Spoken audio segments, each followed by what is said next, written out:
Uma questão importante para a gente falar e para a gente entender o fato da gente falar que há uma variação de FO2 e por que a gente não utiliza um valor fixo. No tempo da minha graduação, a cada litro de oxigênio era uma quantidade X de FO2 que era garantida. Né? Quando eu acrescentava 1 litro, se eu respiro em ambiente, 21%. Se eu acrescentar 1 litro, a FO2 era 24%. Se eu acrescentasse 2, 28%, e assim iria sucessivamente por meio de uma operação matemática. Só que a gente sabe que, na realidade, não é bem assim, porque a FO2 ela é bastante variável. Então, a gente vai tentar entender uma situação aqui nessa tabela. A gente tem duas situações. Nós temos a situação hipotética de um paciente com DPOC, e a gente tem uma situação de estresse do paciente e uma situação após estabilização, e, na verdade, que o paciente tem uma certa bradipneia. Então, vamos ver a primeira coluna que fala do paciente com uma situação de estresse, de exacerbação da doença.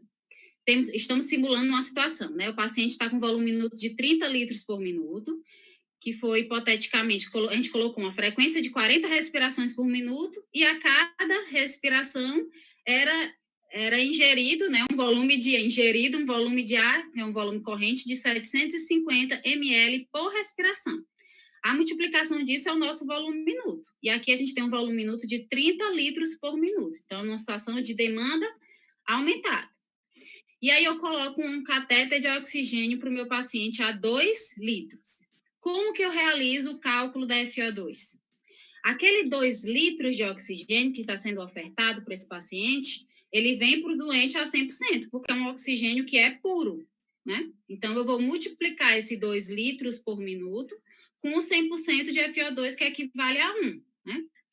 Então, se os 2 litros desse volume minuto é ofertado por meio do oxigênio e o meu volume minuto é de 30 litros por minuto, sobrou 28 litros.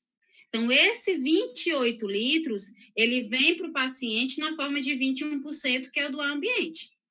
E aí, no cálculo matemático, aqui no final da figura, a gente vê uma operação matemática, a gente tem os 2 litros de oxigênio a 100%, ou seja, 2 vezes 1, mais os 28 litros por minuto que são ofertados a 21%, que é 0,21.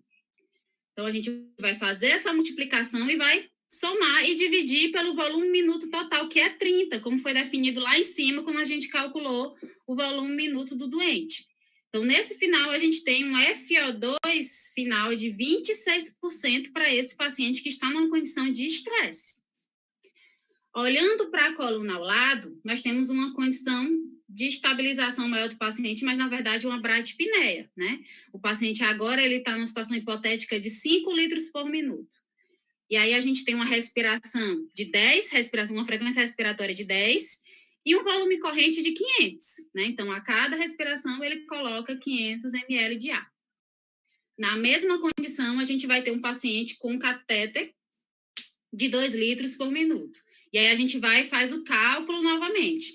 2 litros a 100%, e o que sobra de volume minuto do paciente, que são 5 litros por minuto, sobrou 3.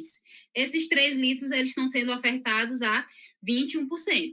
E aí, fazendo o cálculo, 2 litros vezes 1, que é o 100%, o oxigênio puro, mais os 3 litros que veio do ambiente, que é a 21%. Tudo isso dividido pelo volume minuto total desse doente, que nesse caso é 5. E aí a gente chega a um valor final de 53% de FO2. Então, qual é a mensagem que fica? A mensagem que fica é que o mesmo paciente, em condições diferentes, recebendo a mesma quantidade de oxigênio por meio do catéter nasal, ele vai ter FO2 diferente.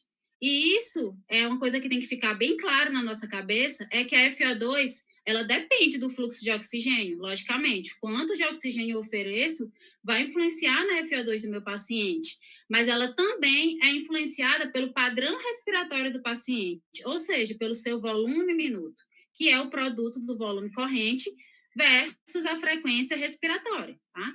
Então, isso é importante a gente frisar, porque muitas vezes, em várias condições, a gente pensa que a FO2 é exatamente aquela que a gente está fazendo num cálculo matemático, que a FO2 ela é verdadeira, e não é.